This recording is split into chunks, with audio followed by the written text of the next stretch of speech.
Okay, good morning again, everyone. Cohort A. Hi there. We were just in a session, Doris, earlier this morning, a kickoff session with this group, and we've got 5 people online, but we should have one more person joining us, so she may drop in.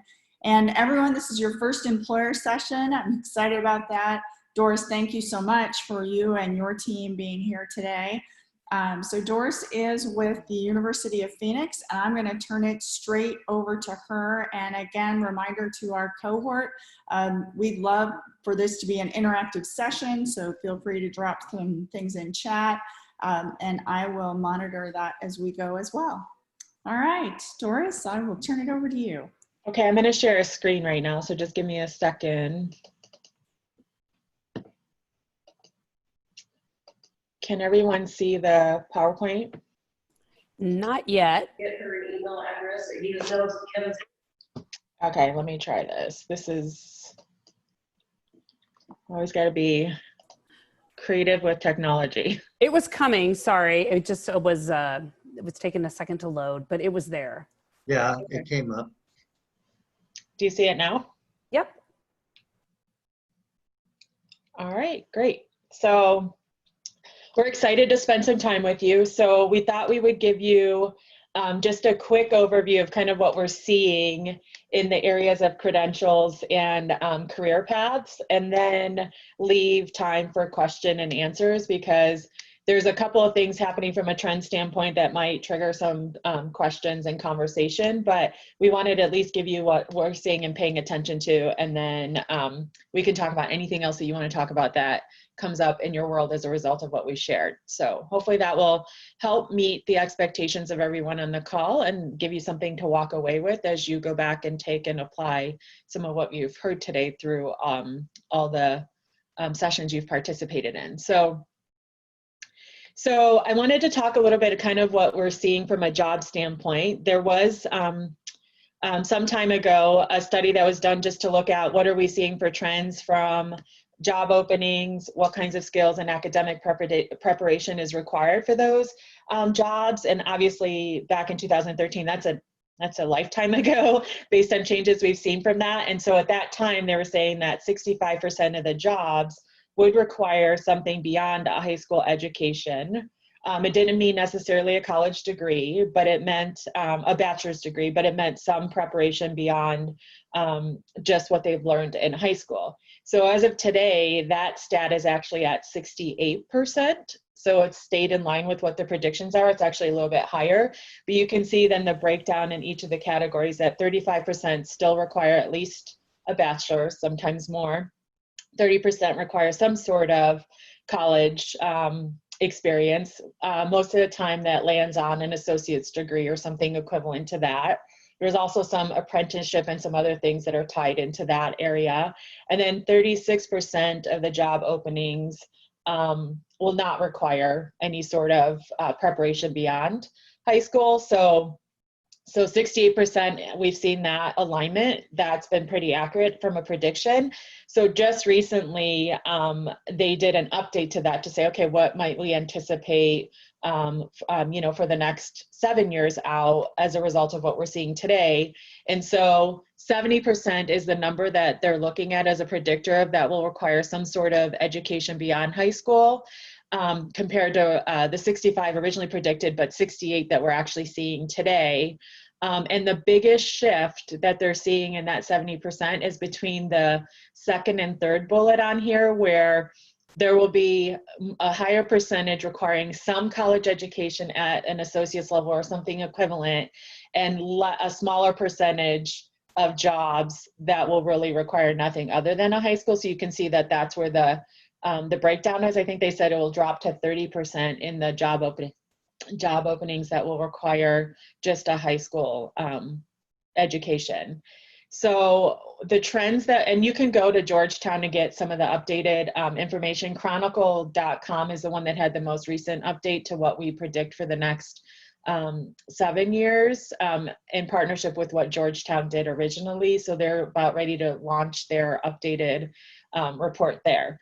So credentialing, we're seeing some interesting trends when it comes to credentialing. So micro-credentials has been something that's been tossed around quite a bit recently in the recent years. And micro-credentials are something that gives some sort of validation of a skill or a series of skills that aren't tied to a degree. Some of the work can be applied to a degree later should somebody want to continue the education. But this is becoming more and more popular. You see both higher ed organizations doing something in this space, and that's probably where the most recent growth is, but you also see non-higher ed organizations, a lot of training and development companies that are starting to play in this space, as well as just big organizations like Google, Amazon that are starting to dip their toe into this. And what's driving it is just there are some areas that employers are just feeling the strain of needing the right skill sets to fill job openings that they have that don't necessarily require, one, they don't want to wait for the degree to be acquired, but two, doesn't require some of the soft skills and some of the general education components that come with a degree. They really want to get to the basics of this skill credential. Where we're seeing a lot of this is around the IT space. Just recently, Google announced, hey, you don't need the bachelor's degree anymore. If you take this set of courses that give this level of skill validation, we will hire you and count that as an equivalent to what we normally considered needed a degree before. And they partnered with Coursera, which is an organization that does these single courses or series of courses to create badging. So the tricky part of this space is there's not a lot of consistency. So you could have badges off of one course that's around communication or how to manage your time, how to leverage, technology for your calendar. Like there's some basic things like that. And then there's a series of courses where combined and packaged together get you to a validated skill. The ones that are growing in popularity and ones that are either in partnership with an employer, like the Google example I gave, Amazon's doing something similar. And then there are some that are around third-party validations with professional associations. So when you see a badge that's aligned to, let's just say, an IT professional association in a very specialized area like cyber, they've partnered to get that validated to make sure the right level of skills are actually being taught and assessed. So that's becoming more popular. Apprenticeships in some areas that were not traditional, like we've seen apprenticeships in with electricians and plumbing and some of those technical skill areas, but you're starting to see some creative apprenticeships come out of like financial services, construction, because there's a high need for management, especially level in construction. And so how do you get people drawn into that? That's not just the building process, but how do you organize, manage, purchase those components that support the building process? And then manufacturing is the other big one that we're starting to see some partnerships with credentialing and apprenticeship examples. And then the certificates are pretty common. They've been around for quite some time. They're growing, especially in the IT space again. Certificates can be both tied to an academic credential, like eventually applied towards a bachelor's degree, associate's degree, or another academic credential, or they can be what we consider non-degree, where it's just a series of skills that somebody builds and validates, and then you can show that in your resume that it's been validated. The value of the certificate is that somebody else said that you've been able to learn this information. And then we're seeing quite a bit again of growth in the associate degree space, again around technology, entry-level healthcare. Allied health is a big one here. So medical records and billing, respiratory assistance, physical therapy assistance, medical assistance, home health aides, those are all continuing to grow at a 20 to 30% growth rate nationally compared to the average growth rate of jobs, which last was reported at 8%. So you can see it's almost 3 times more. And then this is normally, takes generally a year to 2 years to complete, where certificates might be 6 months to 9 months. And then micro-credentials could be weeks to a couple of months. And then you've got your traditional degree programs. And again, in the degree space, we're still seeing high job growth in IT, business, enrollments in those spaces as well. Digital marketing is a big example where we're starting to see, because of social media and how social media is starting to impact how you tell stories about your organization, that's become a big play and under the business umbrella. And then obviously, you know, master's, doctorate are still out there for some of the more professional advanced degrees. Any questions on that? Data analytics and data science, mathematics, your STEM are huge job growth areas, both in the certificate associate space, but we're seeing it also in the bachelor's degree space, especially when you start to go into analyst roles around helping the organization tell the story around what the data is telling. So they're very, we're seeing a lot of interest in looking at that space also on, can you get that credential faster and focus on the skills, because there's such a short supply of getting the right data people into organizations to help them make better decisions. So that's an area that lots of organizations complain about, being able to find qualified people. Okay, and so I'm going to shift a little bit because I want to talk about job opportunities within the higher ed space, because most people think higher ed, I have to have an advanced degree to kind of carve out a career path into higher education and working for universities. But there is a whole slew of positions at higher volume that are in the operations admin support space and back office, applying transcripts, processing applications, managing records. Those are all areas that these positions actually pay more than minimum wage and are entry level into a path that lets you work in higher ed, but the benefits of being able to then get your degree paid for while jumping into those entry level positions is a great path for somebody to consider moving into. And a lot of those roles like facility support, operational support, advising support are all areas that are examples of getting your foot in the door and then being able to get your degree paid for, moving into leadership roles, and then eventually even earning your advanced degree. A lot of institutions will pay for a bachelor's, master's, and then a significant part of the doctorate. So there are career paths into higher ed that don't require master's and doctorates, depending on an interest level. Tech is a huge space. It's not called out here separately, but it's a huge space in higher ed now because of online learning components. How do you use technology to process paperwork records? Because you're starting to share records with other institutions. Financial aid is all electronic now. So the tech space in higher ed is a huge space to get into as well. Okay. Pam, did you want to add anything else that I missed? Pam is Dr. Pam Rogavan is our dean for our education programs. Oh, you're on mute. Here we go. Can you hear me now? Yep. Okay. Yeah, when Doris was going over this, all I kept thinking of is how true this is, because in K-12 space, what we're finding is the resurgence. Oops, hello. Sorry, I was echoing of all of these activities happening at the high school level. Like now you have programs like EVIT, which is the East Valley Institute of Technology, where students can go and they can start trying to earn their micro-credentials or hours towards any kind of license or something before they even graduate from high school. So you absolutely, like, gone are the days where you're going to have, you know, a decent paying job without some kind of education post high school. And, you know, the K-12 world is starting to talk to kids already about, you know, the extra kinds of, as Doris said, kind of validated talents that you need to have beyond your high school diploma. So that's absolutely happening. And then the only thing that I will share is I was, you know, a teacher and just never thought I would leave that space, and was just kind of fell into higher ed and was just shocked at how many jobs, career level jobs there are in higher ed without having that terminal degree, as she mentioned.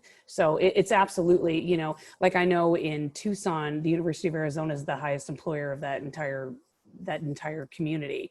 ASU, you know, we all know what reach it has here. So higher ed just has, yeah, just volumes of opportunity. And UOP, I think at one time we were like the 6th largest employer of in this area. So absolutely, just to reiterate what Doris said. And then Dr. Eve Cray, she's our innovation dean. So I don't know if she wanted to add, Eve, do you want to add anything else, insights? Sure. Good morning, everybody. My name is Eve Cray, and I serve as the Dean of Research and Innovation at the University of Phoenix. What I would offer, I think, is to Doris's comments about the affective competencies, those soft skills that students are needing as well, students of all ages and all shapes and sizes. The industry is just beginning to learn how to measure these things, and they're showing up as certificates, as micro-credentials, as badges. But the market really hasn't been cornered yet. So it's definitely an opportunity space, we believe, for students going forward, for learners of all ages. So it's those affective pieces that we have not yet really mastered in terms of how to measure them and how to measure those. So that's what I'm seeing. That's what we're working on right now too, trying to figure out how to articulate all that, make sense of it for students, and then for higher ed institutions and organizations wanting to look at these competencies in their stakeholders. Yeah, and then there are badgings that are becoming more popular in the soft skills space too. We see a lot of employers say we just need, you know, people with collaboration skills, communication skills, critical thinking. Yeah. And so there's a lot of popularity now growing in. Do you build some credentialing that assesses that learning as well as an add-on? So somebody could already be in the field and they're trying to make a transition, and so it could be something that you could add on.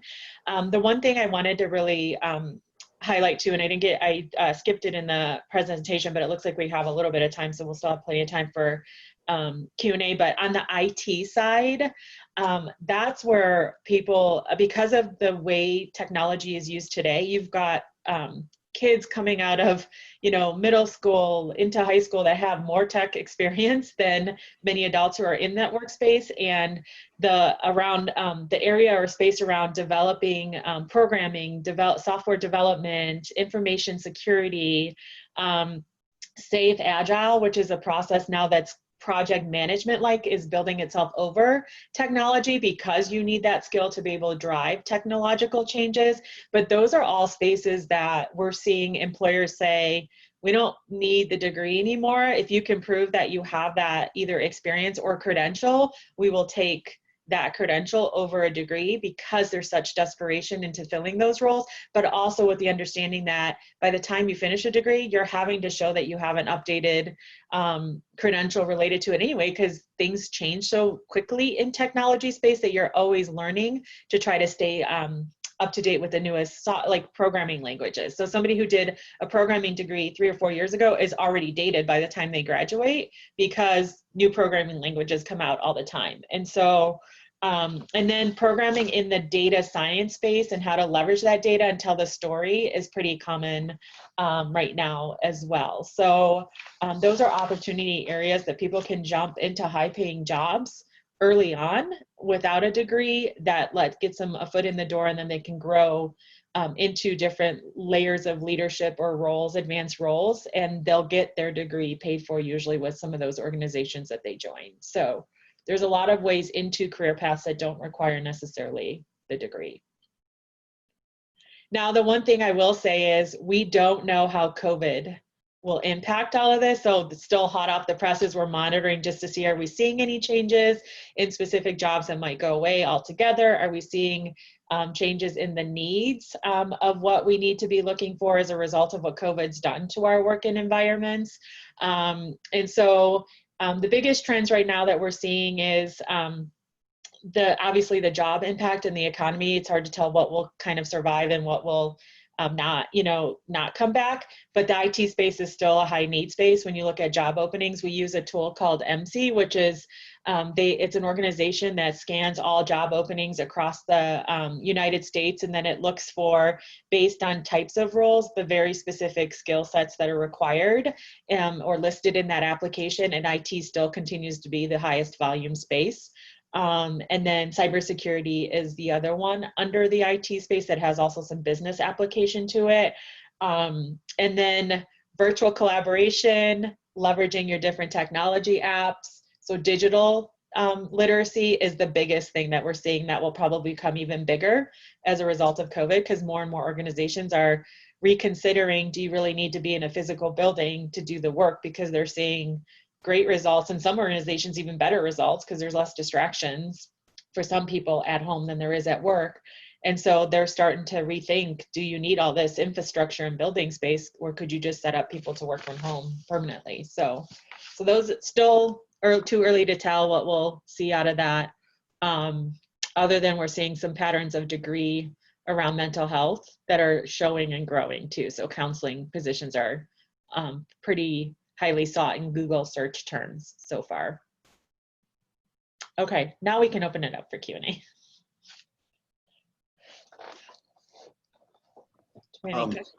Yeah. My question would be in terms of like, what do you put together for individuals here in Arizona that really shows them the job needs here in Arizona?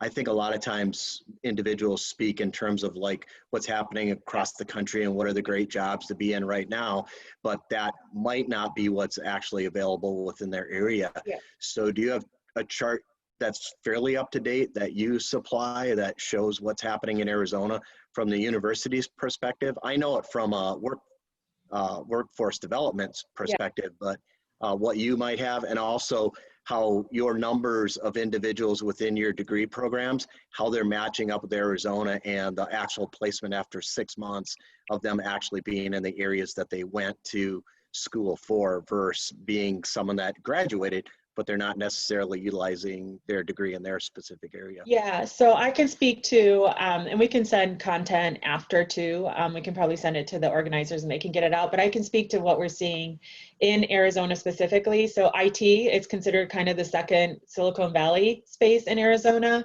So IT jobs are highly prevalent here, and there are a number of different spaces. Programming, the national trends, we're seeing that in Arizona as well.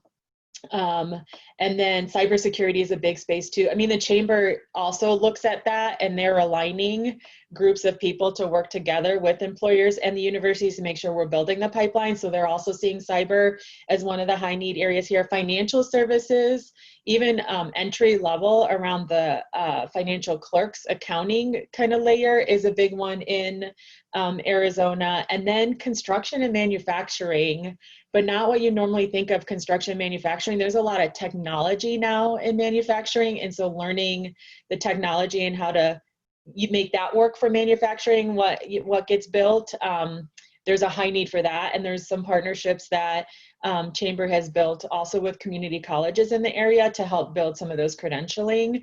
But those are the ones that there's employers just waiting to hire people with those credentials because they can't fill those roles fast enough. Now, on the medical side, there are more of the advanced degree roles. So nurse practitioners is a high demand. So you have to go and get your nursing degree and then you get an advanced nursing degree. But Arizona, because of its regulations, actually allows those nurses to practice at the scope of their preparation, where some states don't. They still have to be under supervision of a doctor, where here a lot of your nurse practitioners are running the urgent care clinics and some of the standalone facilities because it's addressing a need where there's shortages in other areas. Rural places in Arizona, that's who's driving a lot of the medical facilities, but they're trained at an advanced level. So it really does require that professional degree beyond their nursing degree. We're seeing quite a bit also in bioscience in Arizona as well. And that does require degree preparation, and it's a lot of your STEM, math, research, science components. And there's organizations here that are trying to hire, and they're having to bring people from out of state because we're not building up that pipeline fast enough. But those are the specific areas. Teaching, actually, in Arizona, our people are hired into teaching before they even finish their degree because there's a shortage as well. So that's another space that most people don't think of. But in Arizona, our grads are high. I mean, we don't have a need for, doing career fairs or partnering students with schools because people are coming to us asking for our grads. And we're seeing some of that same thing in nursing as well, just because of, and now with some of the stuff happening with COVID, the non-urgent care, so a lot of the optional stuff, some nursing roles have been impacted, but that will be temporary because some of those things we're starting to see pick up because people held on certain healthcare decisions around surgery and others because of COVID and not taking up space, hospital beds. And so we've seen some decline or furloughs in that area, but there's a need for the high urgent emergency care, critical care, nursing specialties because of what's happening with COVID. And then the support roles, all the support roles that help that happen are also in high demand and need as well. We can share more details, but the chamber has some data on all of those that I spoke to as well. I was curious more from exactly University of Phoenix. Yeah. I have seen a lot of what the chamber has. Yeah. They do an excellent job. They really do. Yeah, Arizona is our second largest enrollment population next to California. So we follow the Arizona trends and California trends super closely. And then Texas is right behind there along with Florida. And we're seeing consistency across those spaces, except for IT. IT is a big deal in Arizona because organizations are moving their companies here. And so it's creating this other, and healthcare is the other piece. A lot of people are bringing in healthcare. I think it's because there's a lot of support around investments in innovation, which help drive some of those jobs as well in healthcare. But yeah, we're seeing some of the similar patterns as nationally. Okay, that's exactly what I was looking for, what you just said. Thank you. Yeah. I have a question. Yes. Can you hear me? Yep, we can hear you. Go ahead. Oh, great. Okay. So I'm a junior high school construction teacher. And as you know, it looks like all of us or most of us are going to be virtually doing our classes here in the near future. And so we're already working on some curriculum we can offer them. And it just seems to me that maybe this would be an opportunity for yourself or folks from your organization, if we could do something just kind of like this with the students online and talk to them about the different career opportunities with your university. Yeah, it would be great. I mean, we do it. Some schools ask us to come in and have those conversations. We have a field team that actually goes in and does that. But yeah, we'd be open to doing anything that you would find helpful, because the more you could start talking to people, especially that junior high age, as they're starting to make decision, they're not making a decision where and what they're going to do yet, but starting to socialize them to the opportunities. Because our biggest concern, and we feel like we have a social responsibility, is focus on the high job growth areas, because the goal is to get people into roles and jobs that pay a decent wage that they could live on and start a family on. And so what can we be doing to continue to socialize people and direct people into those areas? So a lot of our focus is on the applicability of skills that go into specific career paths. We don't do liberal arts because we say there's a great need to fill those spaces. So we chose to focus our area, our space in there. And we even are looking at a lot of the non-degree credentialing that we could love, we could support at scale quickly. So we offered a lot of our education technology classes for free through the month of April through June to get teachers better equipped to how to teach in a virtual environment. We had about 4,000 teachers participate in those series of classes. And so now we're looking at, could we create almost a virtual teaching specialist badge so that people could take that and help then think about how do you engage and do better. How do you do curriculum in a format that requires a lot of this kind of interaction?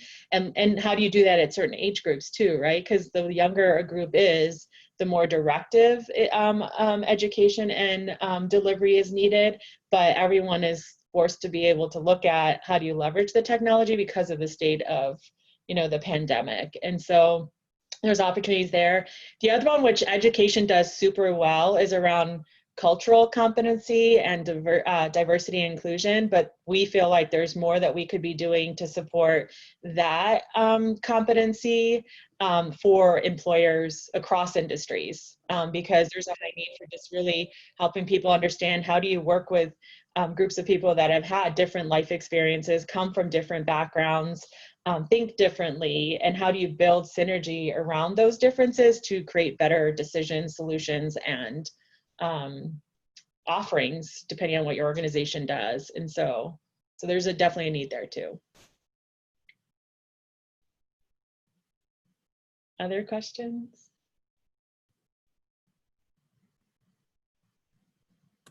Doris, this is Eva. I just wanted to add one thing to what you had just said. So I think the important point also here is that when we talk about preparing students for careers, we're not forgetting a lot of the humanities kind of focused content. Now, we don't do liberal arts per se at University of Phoenix, but we're also not letting the pendulum swing very far, or out of the ballpark in terms of forgetting that the importance of that content.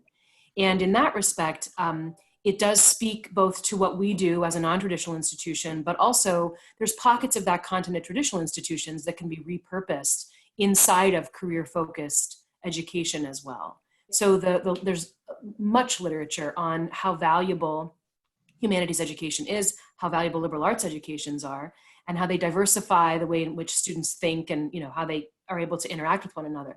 We don't want to forget the value of all of that, and we build it into what we're doing on the career side as well. So it's balancing those two kind of diametrically opposed areas, we would think, braiding them together, and it makes a very robust experience for the students.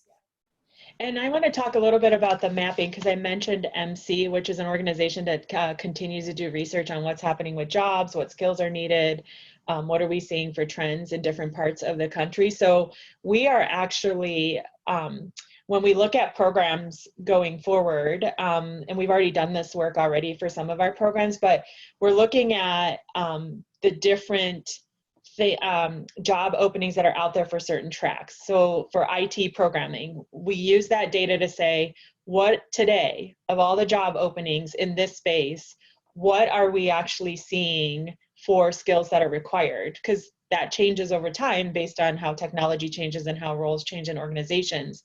So we map that to professional drivers in our curriculum. So we don't just look at what should somebody with a management degree do at a high level from a learning outcome assessment, but we take that also to the professional driver area. So a lot of soft skills come up in those drivers: communication, collaboration, problem solving, critical thinking. So how do we ensure that whether they're in management or IT or nursing, how do we make sure we map that in each of the programs and then assess it to be able to say, as you finish this course, you're mastering this level of a skill, and then being able to display that to students along the way so that they could then articulate that in a resume, in an interview, in communication with an organization that's looking to hire them. The part we don't do well yet, and most institutions don't do well at, is displaying it along the way so that they could see at what part of their life cycle of a program they're ready to take on maybe another job that might be higher paying than what they have, but yet not wait until the end of their degree to be able to get some of that experience. And then the other big piece that's becoming more and more popular is taking a look at these micro internships and embedding those practical experiences into the degree program along the way too. There's a lot of organizations that will do virtual projects. They could work from their area as part of their degree program and support an institution that needs help in a space, and then be able to show that as part of their portfolio of some stuff that they've worked on that was practical, applying theory to practice instead of just saying I learned it because I read it and I did a paper on it. So there's a lot of that work happening as well to just make it more, so they're coming out of a degree program then with some experience too. They're not waiting until that fourth year to be able to take a job. And so that organizations are super interested in doing more work like that. Pam, were you going to say something? I see Gosh, you. I don't know why I can't unmute. I see you're not moving. Yeah, I know. Sorry. Just to add to that, to build on that point, I read a book not long ago. If anybody's interested in just this whole kind of like soft skill versus the hard skill area, it's a book by a man named Daniel Pink, and it's called A Whole New Mind. And in the book, what he talks about, I see some of you nodding it, yeah, is just that, for the last decade and a half, we've been so focused on the left brain and technical skills and stuff like that, that we've progressed so far that much of that is automated. So really the folks that stand apart are those folks who have those right brain kind of skills. And Doris is going to talk about that actually in the next hour in her next presentation. But what it's really, it's saying that we have focused so much on STEM that, we have forgotten to incorporate those soft skills of social emotional learning. And now the ability to collaborate and to do that in the digital space is something that's really kind of rare, and we just don't hone that anymore. It's a really fascinating book to take a look at that. So it's just, and if you can find a way, as Doris said, to quantify it or highlight it, then you could really stand apart in a job interview or set yourself apart if you were, seeking some kind of employment. So yeah, I found it pretty fascinating.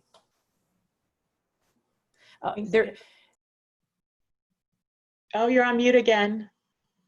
If you want to take a look at that question in the chat, Cindy asked if we three could talk about our own career path and how we got into our current roles. So I don't know if you wanted to start that off. Sure. So I actually started with a political science pre-law undergraduate degree. So I was convinced at an early age I was going to go to law school, but I had to start with my bachelor's first. And then my senior year, I became so burnt out because I had paid for my own college that I was like, you know what, I need a break. So I deferred my enrollment to a law program and decided to go get a job because I wanted to, just make some money before I went back to school, and I just needed a break. My brain needed a break. So while I was there, I ended up getting a job with a medical equipment company that was very all paper based. So I took over the operations role, was promoted pretty quickly because of my, just my drive to focus on tasks and getting things done. And so I ended up getting that organization from paper to virtual and doing the first what looked like electronic building through a third party that medical companies were resistant to for a long time. So we were one of the first organizations to do that. While I was there, I fell in love with business and just what went into business. And I was keeping in touch with some of my friends that were in law school. I'm like, I don't know that I want to do law school. I really think I need to go down this business route. So within 2 or 3 years of that organization, I did my MBA and then fell in love with just the learning teaching aspect. So from there, I transitioned to organizational learning. So professional development inside an organization, but always knew at some point I would want to go back to university and teach college classes. So I did that part-time while I worked during the day teaching others to learn technology. So Word, Excel, database. So I worked for an IT company that consulted, and then I would go in after and train them on all the products. And then got in with University of Phoenix on the ground floor at a new campus in Ohio and fell in love with the mission and just started to grow out of the operational role. So I didn't have a terminal degree.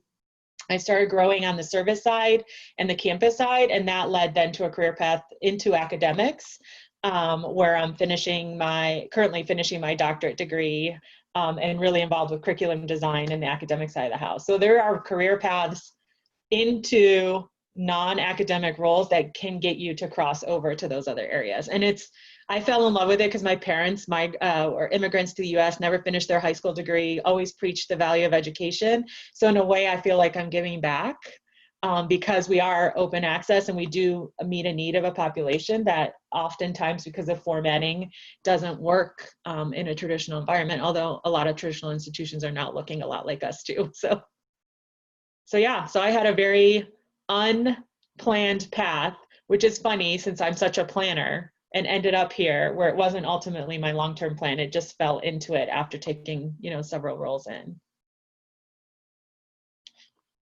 Pam or Eve? Okay. Well, you know what?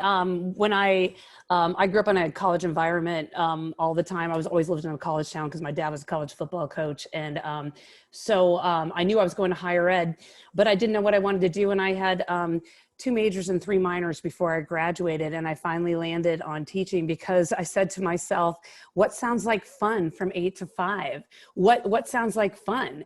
And I always loved reading and writing and whatnot, and literature especially. And so anyway, and I love teens. I knew I didn't have the patience to teach the littles or the really hard stuff. So anyway, I started teaching when I was 23 years old, started teaching high school English, loved it. Taught, coached, never taught the same thing twice, never had any inclination to get out of ed. Taught for 18 years in Tucson, and but we moved up here for my husband's job, and the power of connections is the moral of my story, because I was on a trip with my husband, during the summer before I got a job up here. and met somebody, and I just chatted her up for about 5 minutes, and she said, you know what, you'd be great in this program that my friend does at ASU. So then I was at ASU for 8 years, and while I was there, we never got raises because, you know, public institutions. So I said, I'm going to get a degree. And there was something I really wanted to try with our teacher prep program. And I knew the only way that I'd be able to do it if it was part of my doctoral study. And so I did that and was loving it and was affecting what I thought I wanted to affect students at the state level. And then just through another friend, there was this opportunity at the University of Phoenix. And I thought, oh my gosh, to be able to affect education at the national level is just something. I fell in love with teacher prep, but still I am most at home teaching in front of a class. So I know that I will be doing that in some way, shape, or form for the rest of my life. But so my North Star was always just education and teaching. So I am Doris's opposite. I'm the traditional academic who made it into business, whereas Doris comes from business into academe. So my background is in poli-sci, anthro, and comparative religions. And I lived abroad for a while, went to school in France, came back and made my way into medical startups just because that's where innovation was happening. It was a cool time. And I came out to Arizona as part of that work and fell into the master's in healthcare innovation at ASU. I am not a healthcare person by trade, but for me, the basic conversations that anthro, poli-sci, and religion kind of put in front of me, I felt that the way to best talk those languages was through health and healing. So fell into the master's and then into the PhD, and then was asked to run the program when I graduated. So was recruited to do it. So I was at ASU as an associate prof for, gosh, I don't know, 4 or 5 years. And then I was recruited to Phoenix to run and redesign the master's in health admin. And again, I'm not necessarily a health expert, but I'm pretty good at curriculum design, I guess. And so we had a good adventure redesigning. We've taken the program through accreditation. We're the first asynchronous and the largest program in the history of the organization to accredit the master's in health administration. So really, good wins around that. But I'm third generation PhD, and my grandfather was the first Sicilian in his class at the University of Pittsburgh and experienced horrible treatment, racism, bad stuff. And so in my family, it's just a legacy that we pass on to one another. So my dad used it in business. My grandfather used his PhD in business. And then the expectation was that I'd be doing the same thing, but I was very traditional to start, but then was recruited to Phoenix and my whole life changed. So now I'm the traditional PhD in the business environment. So it goes both ways, business and academia, you can kind of flip-flop back and forth. Interesting.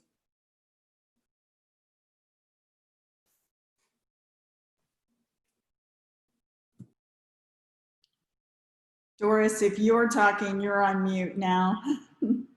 We've seen part of in our discussions on what does the career path look like, and most people assume it's this.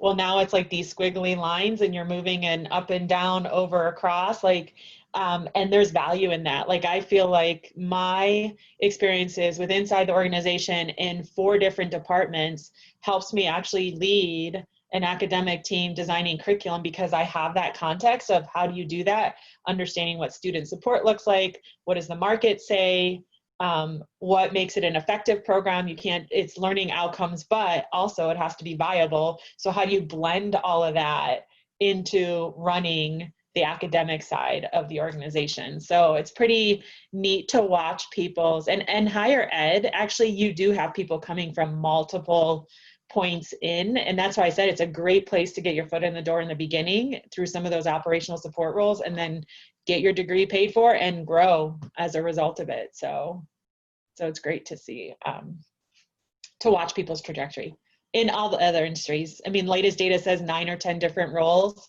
for somebody now going forward. So you're not going to stay in the role that you've prepared for originally. So why not keep learning and adapting and taking on more opportunities in different spaces altogether.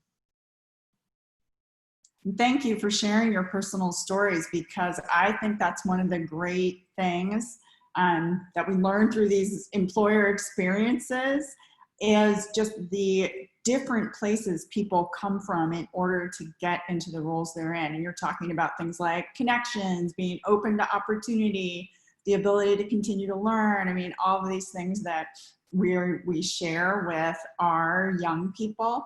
And it's great, I think, to be able to say, and let me give you a specific example of somebody I just met at the University of Phoenix. This is their job now, and they went through all these different places to get there. So it's this sense of finding your path and your connection to where you start, but not necessarily thinking at, 15 that you're going to find your place where you have to be forever, that there are so many different opportunities, and it's how can we actually launch kids and connect them to different career opportunities. So I appreciate you're all sharing your own kind of personal stories.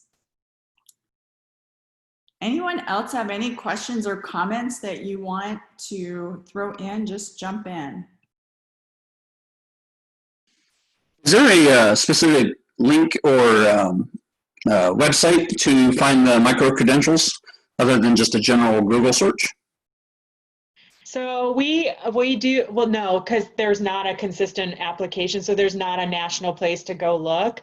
I can send you some links that have done some research, and that's the closest you're going to get to a national, like kind of a consistent view of what's happening in that space. It's a more recent study that's been done over the course of the last couple of years. But honestly, your Google search will bring up a lot of helpful information too. There's a lot of content out there. Lumina Foundation is probably the one website I would recommend that has a lot of research that is looking at degrees versus job openings versus skills. And so they do post quite a bit on trends. So you'll find something there updated around badging. I think the last one I saw was from 2 years ago. I think what will happen is there's a lot of focus right now to just pay attention to what COVID might be doing to trends. And they're one of the organizations that jumps onto research pretty fast. And so I wouldn't be surprised if there's some stuff coming out of there related to what we might be seeing for early trends post, COVID. But I do feel like technology, virtual work, that kind of stuff will be pretty prevalent going forward as well. So.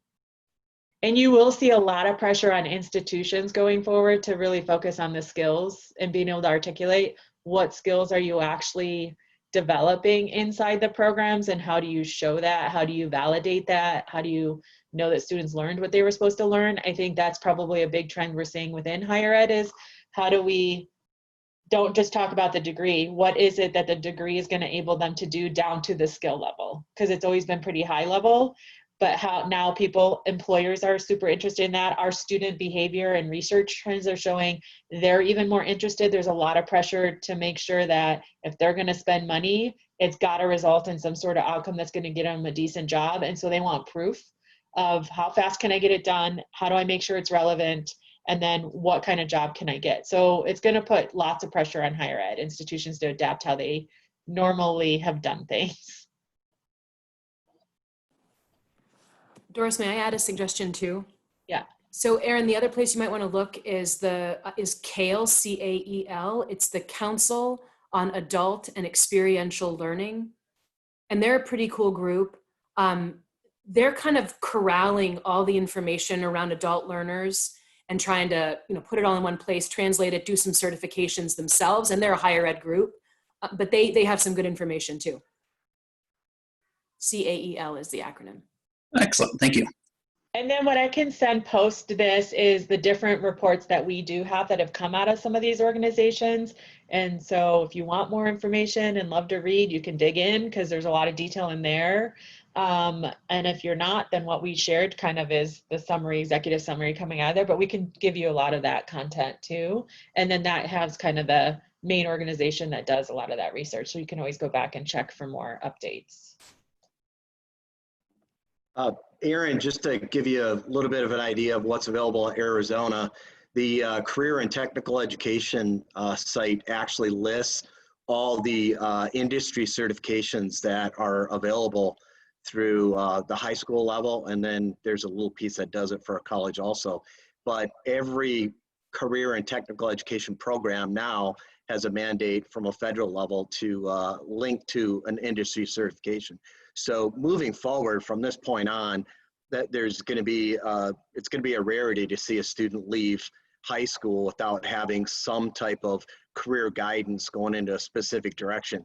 And Doris is right. I think higher education is going to change drastically, as is high school, meaning our junior, senior years are going to change quite a bit in the makeup of how a student is actually going to do those 2 years and then progress after that, whether it's the credentialing or into the college level.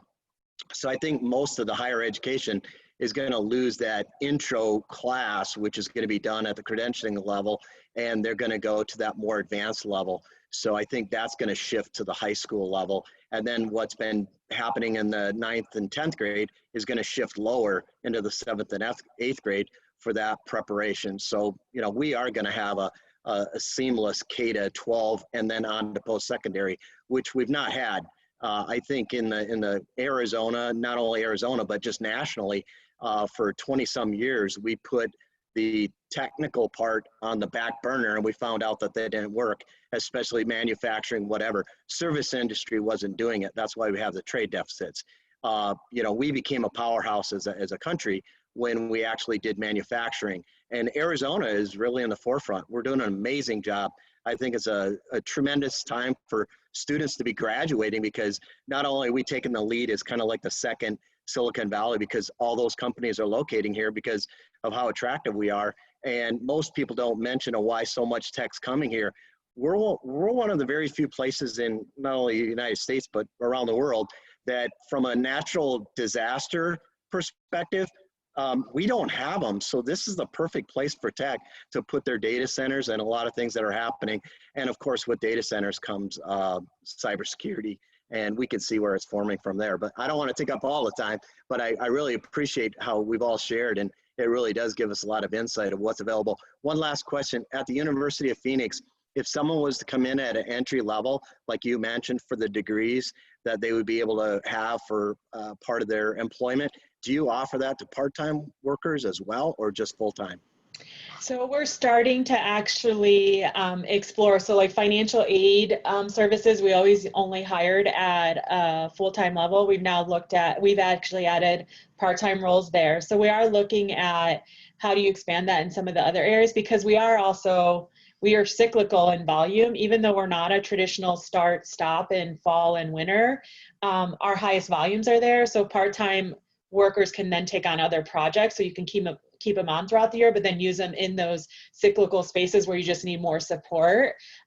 We don't have a ton of part-time roles, but it's something that we're expanding now. The other thing too is we're looking at internships and how to leverage that more frequently as well. We haven't participated in internships quite a bit in that operational side, because most people are like, oh, they need advanced degrees, what are we going to do? And we're like, well, you could use them on this side of the house quite a bit and you could get them a head start. But yeah, it's the part-time space is growing more now, and we're looking at high school too, at what are some roles that might be conducive to that, just because they're coming out with some tech skills that we don't see. We struggle with hiring some of the tech skills too. So there's some things we're doing there creatively as well.